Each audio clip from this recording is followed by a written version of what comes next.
4 পেসারের আগুন ঝরা বোলিংয়ে পুরো ছাড়খাড় হলো ধোনি, রোহিত শর্মা, বিরাট কোহলিদের মতো টপ অর্ডারের ব্যাটসম্যান। 5 উইকেট নিয়ে অভিষিক্ত মোস্তাফিজুরই তো বুঝিয়ে দিলেন বদলে যাওয়া বাংলাদেশে যে কেউ প্রতিপক্ষের জন্য হয়ে উঠতে পারে মারাত্মক। ভারত বধে উজ্জীবিত ক্রিকেটারদের সাথে সাক্ষাৎ করে বিসিবি সভাপতি দলকে দিলেন আগামীর অনুপ্রেরণা।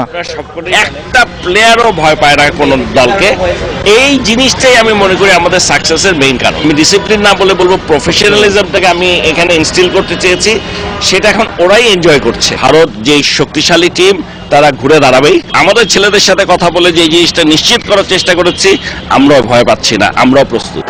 দূরদর্শী অধিনায়কত্ব ও ক্রিকেটারদের ভয়কে জয় করার কারিগর হিসেবে বিশেষ কৃতিত্ব থাকছে মাশরাফির প্রতি। মাশরাফি ইজ অসাধারণ। আমার জানা মতে মাশরাফি এমন একটা ক্যাপ্টেন আমাদের দরকার ছিল পুরো টিমের অ্যাটিটিউডটা চেঞ্জ করার জন্য। আরাফাত সাদি এত ভালো পারফর্ম করার পরেও তাকে বাদ দিয়ে আমরা 4টা পেসার নিয়ে খেলবো, এটা কোনোদিন চিন্তাই করতে পারে না বাংলাদেশ। তারপর হলো, এটার পিছনে ক্রেডিট কিন্তু সম্পূর্ণরূপে মাশরাফি অ্যান্ড কোচ। ভারতের সাথে আমরা জিতবো, যে cricket is a game of uncertainty, but আমরা যে শক্তিশালী টিমের সাথে খেলতে পারি এটাই হলো আমাদের সবচেয়ে বড় সাকসেস। খেলা শেষ করতে মধ্যরাত হয়ে যাওয়ায় প্রথম ম্যাচে জয়ের উদযাপনটা অপূর্ণ রয়ে গেছে টাইগারদের। তাই সিরিজ জিতেই সেলিব্রেশনটা পূর্ণ করার লক্ষ্য টাইগারদের। যেরকম আমরা করেছি এরকম সেলিব্রেশন ছিল না। সিরিজের প্রথম ম্যাচ গেল, আমরা 1 আপ আছি, এখন আমাদের আরো বড় টার্গেট তো অবশ্যই আছে। আমরা সেকেন্ড থার্ড ম্যাচ যদি একটা ম্যাচ জিততে পারি, that's very beneficial for us. পরের ম্যাচগুলোতে ক্রিকেটারদের উপর রোজার কোনো প্রভাব পড়বে না মনে করেন টিম ম্যানেজার। আগামী 21 ও 24 জন অনুষ্ঠিত হবে 3 ম্যাচ সিরিজের বাকি 2টি ওয়ানডে। মানিক মাহমুদ, বাংলা ভিশন, ঢাকা।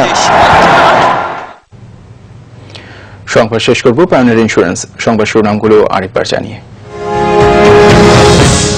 সিয়াম সাধন মাস পবিত্র রমজান শুরু, এবার জুমাবার দিয়ে শুরু হওয়ায় রোজার তাৎপর্য আরো বেড়েছে, বিশ্বাস ধর্মপ্রাণ মুসলমানদের। রমজানের প্রথম দিনে রাজধানীতে ইফতার আর নিত্যপণ্যের বাজার আরো চড়া, ঢাকা ও চট্টগ্রামে দাম ও ভেজাল নিয়ন্ত্রণে ভ্রাম্যমাণ আদালতের অভিযান।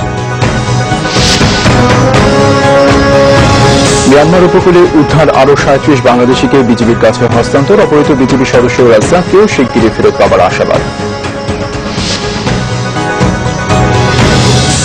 বাংলাদেশের কাছে পরাজয়, ক্ষুব্ধ ভারতীয় মিডিয়া, শাস্ত্রী ধোনির তীব্র সমালোচনা, ধাক্কা দেওয়ার ঘটনায় ধোনির ম্যাচ ফিট 85% আর মুস্তাফিজের 50% জরিমানা। এই ছিল এখনকার মতো। পর সংবাদ সকাল 7:30টায়। এর আগে নিউজ টপ 10 দেখার আমন্ত্রণ রইল। এছাড়া দেশ বিদেশের সবচেয়ে সংবাদ সবার আগে জানতে আপনার গ্রামীণ ফোন বাংলা লিঙ্ক থেকে ডায়াল করুন 1616 নাম্বারে। ধন্যবাদ এতক্ষণ সাথে থাকার জন্য।